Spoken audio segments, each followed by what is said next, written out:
Pemirsa, Kementerian Perdagangan memastikan koordinasi dengan lintas pemangku kepentingan dan pihak terkait terus digencarkan demi menjaga stabilitas harga pangan selama Ramadan 2026.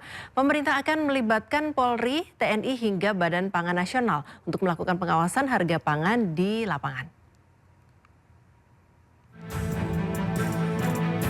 Menteri Perdagangan Budi Santoso memastikan koordinasi dengan lintas pemangku kepentingan dan pihak terkait terus digencarkan demi memastikan kestabilan harga pangan selama Ramadan 2026, menyusul kenaikan harga sejumlah komoditas pangan seperti daging ayam hingga cabai rawit di pasaran. Mendak menekankan soal pengawasan harga pangan turut melibatkan kepolisian, Kementerian Pertanian, Badan Pangan Nasional hingga pemerintah daerah. Mendak juga mengakui bahwa rata-rata harga nasional minyak kita saat ini masih berada di atas harga eceran tertinggi. Harga minyak goreng subsidi tersebut menyentuh angka Rp16.000 hingga Rp20.000 per liter. Kemarin kita udah kumpulin pelaku usaha memastikan pasokan ada tidak. Ya pertama itu kan. Dan mereka menyampaikan pasokan semua ada, tidak ada masalah ya. Terus distribusinya, saya minta yang pasar-pasar yang tadi harganya agak tinggi itu distribusinya harus benar-benar diperhatikan. Dan kita sudah sepakat dan masing-masing kementerian kan juga ada satgasnya ya. Jadi kita itu kerja bareng-bareng bersama-sama, tidak hanya sendiri dengan Bappenas, dengan Kementerian Pertanian dan kementerian yang lain, pemerintah daerah, Polri, Satgas Pangan, kita bareng-bareng. Mendak menekankan bahwa penyaluran minyak kita melalui BUMN Pangan masih memerlukan waktu untuk mencapai target maksimal. Saat ini, volume penyaluran DMO minyak kita baru menyentuh angka 30% dari target minimal yang ditetapkan sebesar 35%.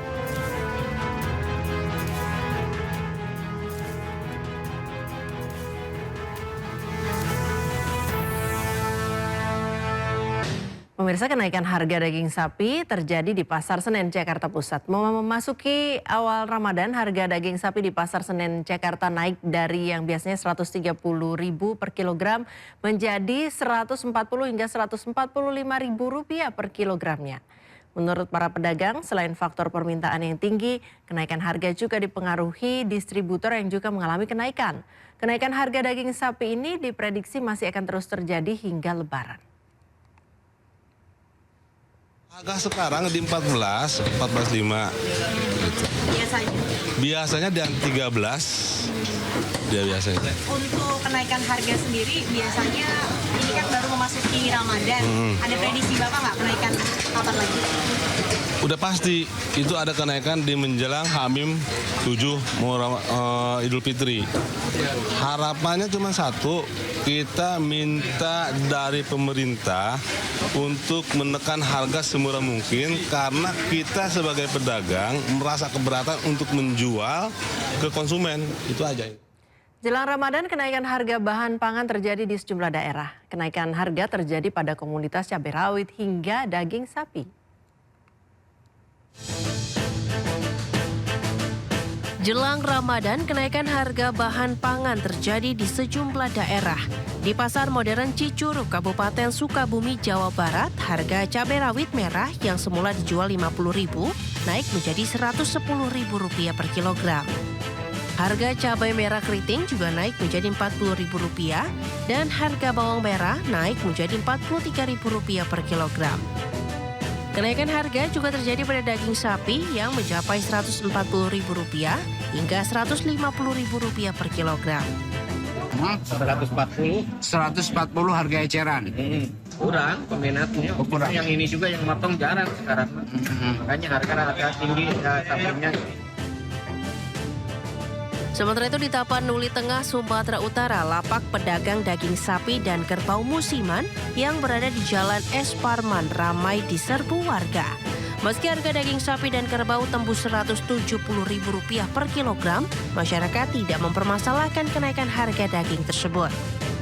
Nantinya daging sapi dan kerbau ini akan dijadikan hidangan di hari pertama puasa. Salah satu pedagang mengaku ramainya warga yang membeli daging kerbau membuat satu ekor kerbau yang disembelihnya sudah habis terjual kurang dari setengah hari. Sekarang menjelang Ramadan ini kalau dagingnya 17 lah, 170 lah sekilo. Gimana Bang? Rame atau gimana? Inilah kondisinya running udah habis. Antusias masyarakat banyak Bang. Pembeli rata-rata dari mana Bang? Kota Depok inilah. Kenaikan harga ini diprediksi akan terus terjadi saat bulan Ramadan hingga Hari Raya Idul Fitri.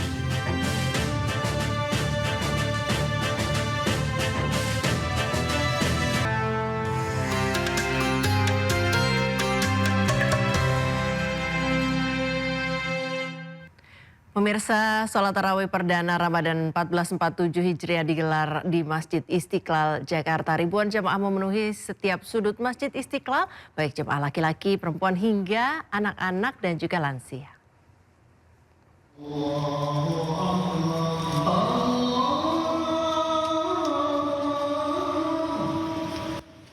Menandai masuknya bulan suci Ramadan 1447 Hijriah, Masjid Istiqlal Jakarta menggelar salat tarawih perdana Rabu malam. Area ruang utama hingga selasar masjid dipenuhi ribuan jamaah yang sudah mulai memadati masjid sejak sore hari. Menteri Agama sekaligus Imam Besar Masjid Istiqlal Nasruddin Umar hadir sebagai penceramah. Dalam ceramahnya, Nasruddin Umar mengajak seluruh umat muslim di Indonesia untuk melembutkan hati dan mengevaluasi diri atas jumlah bencana alam di Indonesia. Selama bulan Ramadan, Masjid Istiqlal juga menggelar sejumlah kegiatan seperti buka puasa dan sahur bersama, itikaf, dan juga khataman Al-Quran. Dalam satu halaman itu dibagi 3 ya, jadi tidak terlalu lama berdiri. Kita pilih imam-imam yang pilihan, qari-qari internasional yang bisa imam di sini, muazzinnya juga itu seleksinya sangat ketat. Dan pada saat 30 Ramadan itu 30 juz juga sudah khatam tarawihnya di sini, karena tarawih kita di sini 20 rakaat tambah witir 21, jadi di 23 rakaat. Tidak hanya itu, di bulan Ramadan tahun ini, Masjid Istiqlal juga menyediakan layar raksasa untuk membantu mempermudah ibadah tarawih para jemaah. Tim Liputan iNews melaporkan.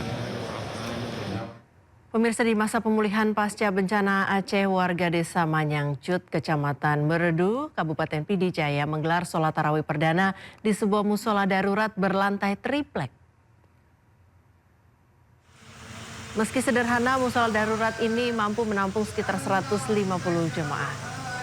Sebagian besar warga saat ini masih tinggal di tenda pengungsian dan juga hunian sementara, tetapi semangat mereka beribadah di bulan suci Ramadan tetap terjaga.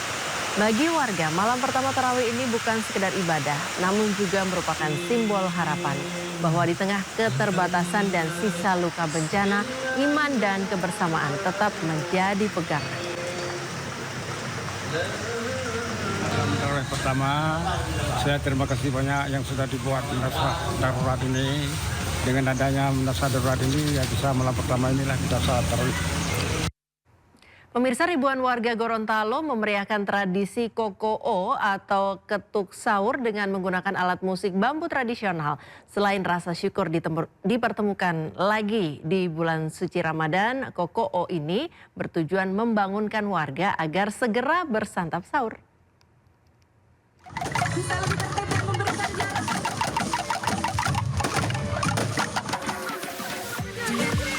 Tradisi kokoo atau ketuk sahur menjadi agenda tahunan di Gorontalo menyambut bulan suci Ramadan.